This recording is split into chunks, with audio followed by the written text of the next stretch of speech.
Saudação aos ouvintes. Bem-vindos a mais uma análise aqui no podcast Diário SA. Hoje a gente vai fundo, hein? Vamos analisar os números da Sanepar, a Companhia de Saneamento do Paraná.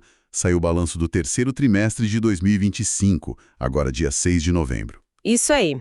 E é sempre bom ficar de olho na Sanepar, né? Serviço essencial, mexe com a vida de todo mundo no Paraná.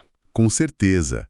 E o relatório veio com aquela mistura. Receita crescendo, mas o lucro, caiu. Como é que pode isso? Pois é. Essa é a chave da nossa conversa hoje. A gente vai mergulhar nesses dados financeiros, operacionais, tudo seguindo as normas contábeis, claro, para entender o que aconteceu nesse trimestre e, quem sabe, o que esperar para frente. Perfeito. Então, vamos começar pelo começo. A operação. Tem mais gente ligada na rede da Sanepar? Sim, a base de clientes continua crescendo, as ligações de água aumentaram 1,3% em um ano, já são mais de 3,5 milhões de ligações. E no esgoto, que geralmente é onde o desafio é maior, né? Exato. E no esgoto, o crescimento foi ainda melhor, 2,9%. Passou de 2,6 milhões ligações. São quase 73 mil novas conexões de esgoto em um ano. É um número bem expressivo. Bastante coisa. E para conectar essa gente toda, a rede física tem que acompanhar, imagino. Sem dúvida. E acompanhou. A rede de água cresceu 1,6% em quilômetros e a de esgoto 2,8%. Isso é fundamental, né? Porque impacta direto nos índices de atendimento. Que continuam bons, pelo menos em água. Em água, sim, 100% de atendimento urbano com água tratada, o que é ótimo. E no esgoto, chegou a 81,9% de coleta. Esse avanço no esgoto é super importante por causa das metas do Marco Legal do Saneamento. A empresa está correndo atrás disso. Faz todo sentido. E o consumo dessa água e esgoto aumentou também? Aumentou, mas um pouco menos que as ligações. O volume que a Sanepar faturou de água subiu 1,2% em relação ao terceiro TRI de 24 e o de esgoto cresceu 3,0%. Ah, então o esgoto de novo puxando mais, né? Exatamente. Por causa das novas ligações, provavelmente. Exatamente. O volume de esgoto faturado teve um desempenho melhor. Beleza. E um ponto que sempre dá o que falar: perdas de água. Como é que ficou esse indicador? Olha, tem uma novidade aí na forma de medir, né? Agora segue o padrão do Sinisa, que é o Sistema Nacional para isso. E o índice ficou em 223,29 litros por ligação por dia. Isso no acumulado de 12 meses até setembro. Isso é bom ou ruim, comparado com antes? É um pouquinho melhor, teve uma leve redução, sim. Em 2024 eram uns 233 litros, então baixou um pouco. É positivo, claro, mas assim, controlar perdas continua sendo um desafio gigante para o setor todo, né? É uma luta constante. Imagino. E falando em água, uma coisa me chamou a atenção.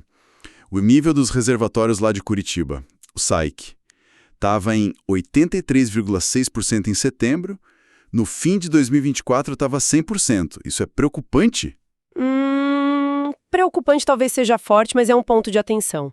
Com certeza. Depois daquela crise hídrica, né, todo mundo ficou mais esperto com isso. 83% ainda é um nível confortável, garante o abastecimento. Mas caiu bem em relação ao ano passado. Caiu. E mostra que não dá para baixar a guarda, né? Gestão de recurso hídrico é chave, tem que monitorar direto, ainda mais numa região metropolitana grande como Curitiba. Certo. Bom, fechando a parte operacional. Mais clientes, mais rede, mas e o dinheiro? Como isso virou resultado financeiro? A receita líquida subiu, né? Você comentou. Subiu, sim. Chegou a 1 bilhão e 800 milhões de reais no trimestre, foi um aumento de 5,5% comparando com o mesmo período do ano passado. Ok, 5,5% a mais na receita. E o que puxou essa alta? Foram só as novas ligações? Não só. Foram 3 fatores principais, né? Primeiro, teve aquele reajuste da tarifa de 3,7753%, que começou a valer em maio. Segundo, o volume maior de esgoto faturado, que a gente já falou. E terceiro, o próprio aumento no número de ligações, tanto de água quanto de esgoto. Tá, a receita cresceu 5,5%. Mas aí vem a paulada, né?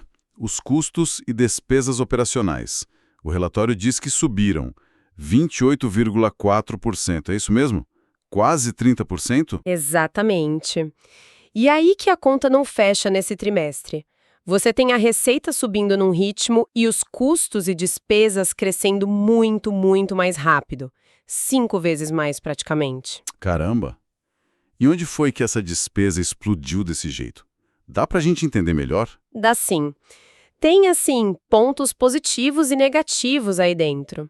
Do lado bom, por exemplo, os gastos com pessoal caíram 2,1%. Ah, uma boa notícia então. Por quê? Principalmente porque pagaram menos indenizações trabalhistas esse ano comparado com o ano passado.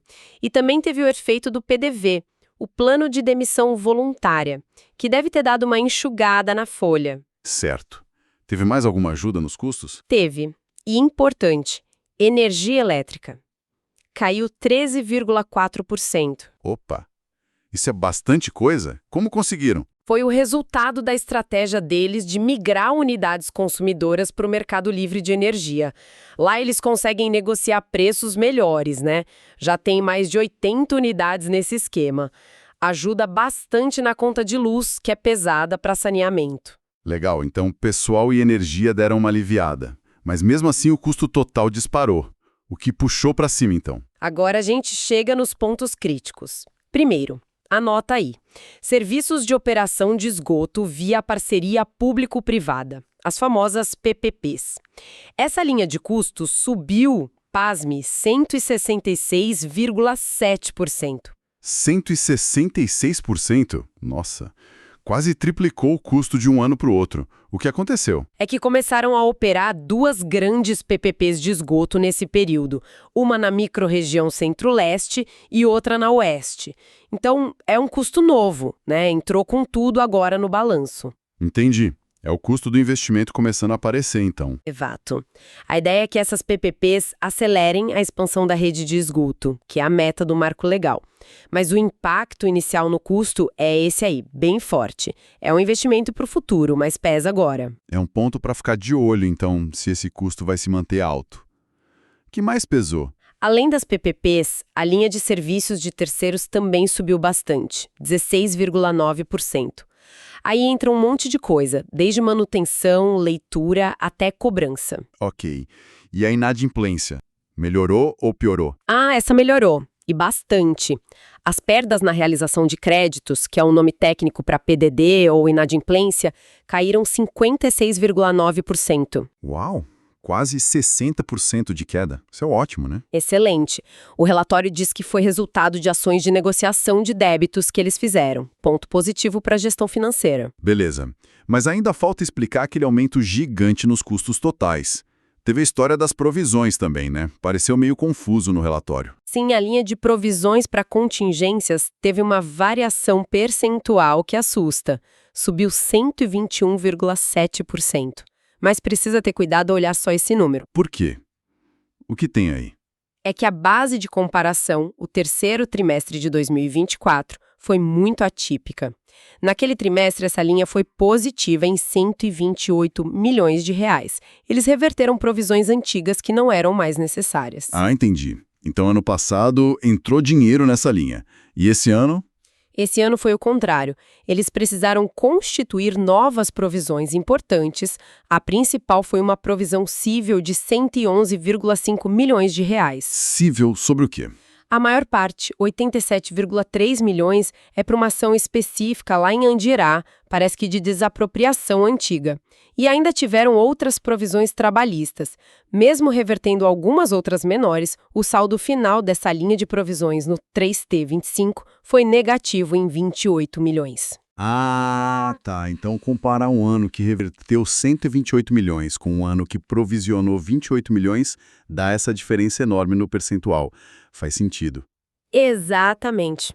A variação percentual engana se não olhar o contexto. Certo. E teve mais um item não recorrente que mexeu com o resultado, né? Aquela história dos precatórios de RPJ. Como isso impactou neste trimestre? Boa pergunta. A Sanepar ganhou aquela bolada bilionária dos precatórios e reconheceu a receita disso em trimestres anteriores, né? Isso até ajudou o lucro acumulado do ano. Só que agora, no terceiro TRI, veio o outro lado da moeda. O lado do custo. Isso.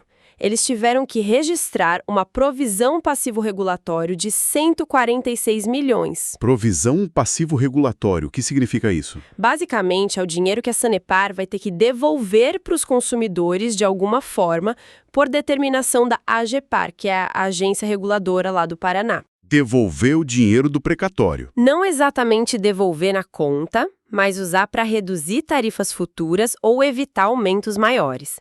A regra da AGEPAR foi que 75% do ganho líquido que a Sanepar teve com essa ação judicial dos precatórios tem que ser revertido para a modicidade tarifária.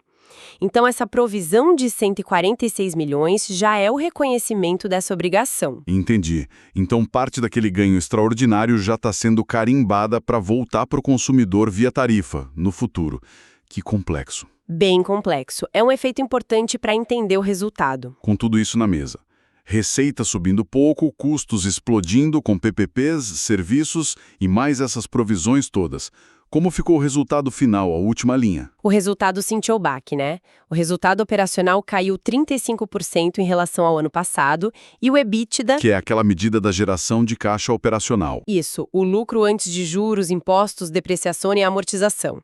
O EBITDA caiu 26,8%, ficou em 555,6 milhões. E o lucro líquido mesmo, aquele que vai para acionista? Caiu também e forte, 246,4 milhões no trimestre. Uma queda de 34,7% comparado com o terceiro TRI de 2024. Reflete bem essa pressão toda que a gente discutiu. Nossa, quase 35% de queda no lucro é muita coisa. Eles não fizeram um ajuste para mostrar como seria sem esses efeitos dos precatórios e das provisões? Fizeram sim. Eles calculam o lucro líquido ajustado, tirando esses efeitos não recorrentes, como o impacto líquido dos precatórios e aquela provisão específica de onde irá.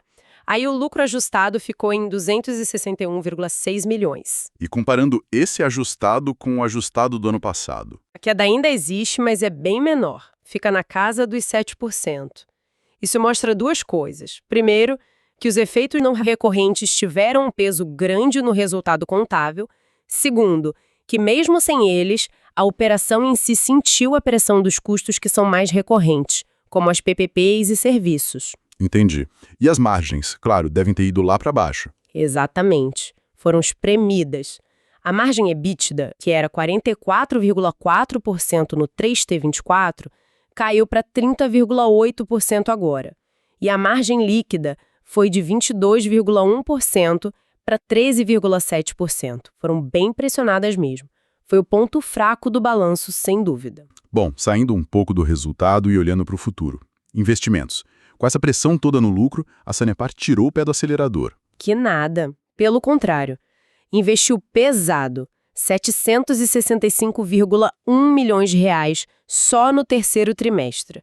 Isso é 52,1% a mais do que investiram no mesmo período do ano passado. Mais de 50% de aumento no investimento. E onde foi parar esse dinheiro todo? A maior parte, 443,8 milhões, foi para esgoto, expansão de rede, novas estações de tratamento, melhorias, tudo focado em correr atrás das metas de universalização do marco legal que tem prazo até 2033. É um sinal importante, né?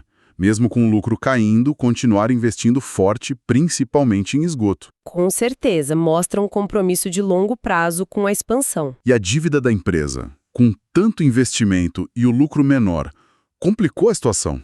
Então, aí vem a grande surpresa positiva do balanço.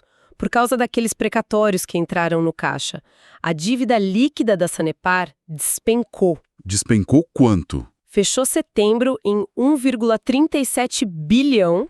Sabe quanto era um ano atrás, no fim do TC24? 4,78 bilhões. Caiu mais de 3 bilhões de reais a dívida líquida, de um ano para o outro. Exatamente, foi o efeito direto do dinheiro dos precatórios entrando no caixa. Eles usaram uma parte para quitar dívidas e o caixa aumentou muito. O resultado é que a alavancagem... Aquela relação dívida líquida EBITDA? Isso, caiu de 1,7 vezes para só 0,5 vezes. É um nível baixíssimo. A empresa ficou com uma saúde financeira muito, muito boa nesse aspecto. pouquíssimo endividada em termos líquidos. Mas espera aí, eu vi um outro número no relatório que me confundiu, o grau de endividamento, que compara a dívida total com o patrimônio líquido.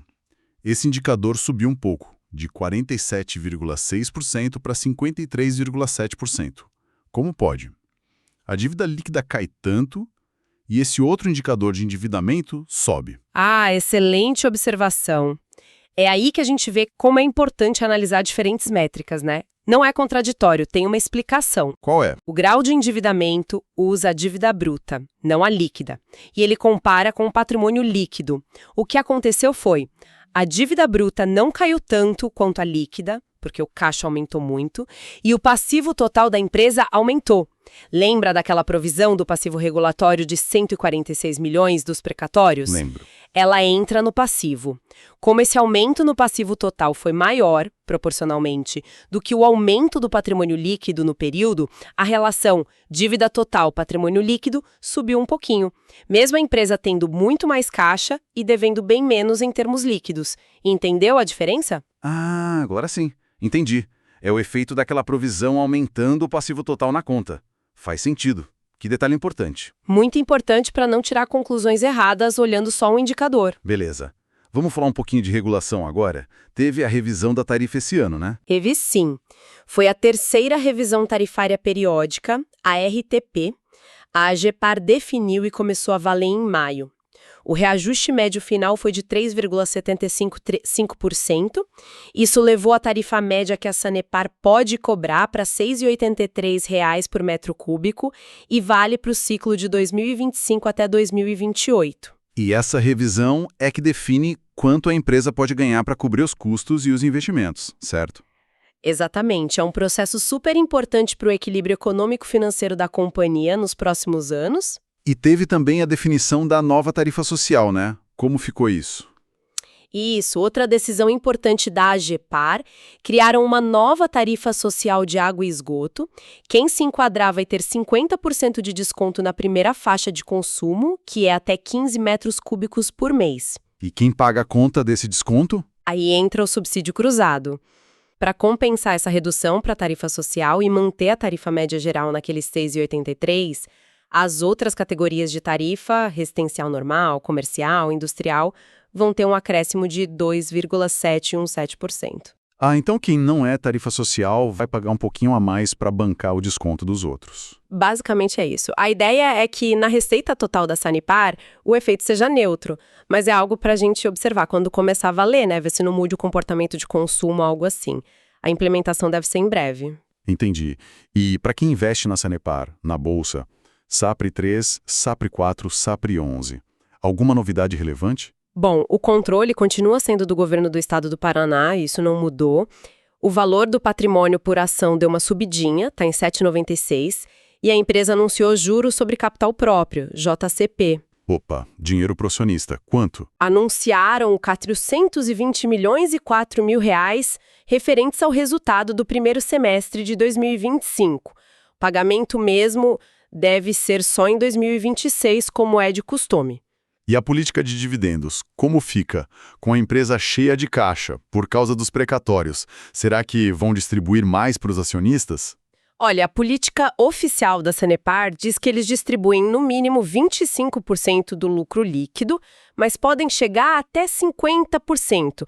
Historicamente, eles ficam ali, pagam um pouco acima do mínimo. Mas e agora com esse caixa extra? Essa é a grande dúvida do mercado, né? A empresa pode fazer muita coisa com esse dinheiro, acelerar ainda mais os investimentos para cumprir o marco legal, distribuir um dividendo extraordinário, reduzir mais a dívida bruta ou uma combinação disso tudo. Ainda não tem uma sinalização clara sobre o destino completo desse caixa dos precatórios. É algo para ficar atento. Entendi. E para fechar, o lado ASG, Ambiental, Social e Governança, a Sanepar tem feito alguma coisa nessa área? Tem sim. O relatório destaca algumas coisas. Eles receberam de novo o selo ouro do GHG Protocol, que é pelo inventário de emissões de gases de efeito estufa. Foram destaque também num anuário aí de integridade ESG. E mencionam ações internas de ética, bem-estar para os funcionários. São sinais de que a empresa está atenta a essa agenda, né? Legal. Bom, Então, para a gente amarrar tudo que a gente conversou, o terceiro trimestre da Sanepar foi um retrato de contrastes, né? Exatamente. De um lado, a operação mostrou força, mais clientes, redes maiores, receita crescendo um pouco. Do outro lado, um resultado final bem pressionado. Pressionado pela explosão dos custos, principalmente com as novas PPPs de esgoto e serviços de terceiros, e também por aquelas provisões, incluindo a devolução regulatória de parte do ganho com os precatórios. Isso. Essa combinação levou a uma queda forte no lucro e nas margens na comparação anual. Mas, em contrapartida, os investimentos para o futuro continuaram a todo vapor, focados em esgoto. E a situação financeira, em termos de dívida líquida, ficou super confortável com a entrada do dinheiro dos precatórios. E ainda tivemos as definições importantes da nova tarifa e da tarifa social pela agência reguladora. Perfeito. Esse é o resumo do trimestre. E olhando para frente, então, quais são as perguntas que ficam no ar? O que a gente precisa acompanhar nos próximos resultados da Sanepar? Ficam várias questões importantes, né? Primeiro, como a nova estrutura tarifária com a tarifa social vai impactar de fato as receitas e o consumo? Será que vai ser neutro mesmo? Boa pergunta. Que mais? Segundo, aquela pressão nos custos operacionais, especialmente das PPPs e dos serviços terceirizados, vai continuar forte assim ou tende a se acomodar? É um custo de largada ou vai ser estrutural nesse nível? Importante isso para a margem futura. Terceiro, o que a Sanepar vai fazer com aquele caixa bilionário dos precatórios? Vai virar mais investimento, mais dividendo, redução de dívida bruta? A alocação desse capital é uma decisão estratégica chave para os próximos anos. Com certeza. O mercado está de olho nisso. E por último, talvez a questão mais fundamental, como a empresa vai conseguir equilibrar a necessidade gigantesca de investimento para cumprir as metas de universalização do saneamento até 2033, agora com essa dívida líquida baixa, mas mantendo uma rentabilidade, margens saudáveis para o negócio e para os acionistas. Esse equilíbrio é o grande desafio. Excelentes pontos para a gente monitorar, realmente muitas variáveis em jogo para o futuro da Sanepar. Sem dúvida. Os próximos trimestres prometem ser interessantes. Com certeza. E para quem quer continuar acompanhando não só a Sanepar, mas todas as análises das empresas da Bolsa que a gente faz aqui, a dica é: clica aí em seguir o Diário SA para não perder nenhum conteúdo novo. Esse episódio foi criado por Clayton, o criador do Diário SA. A gente se vê na próxima análise. Até lá.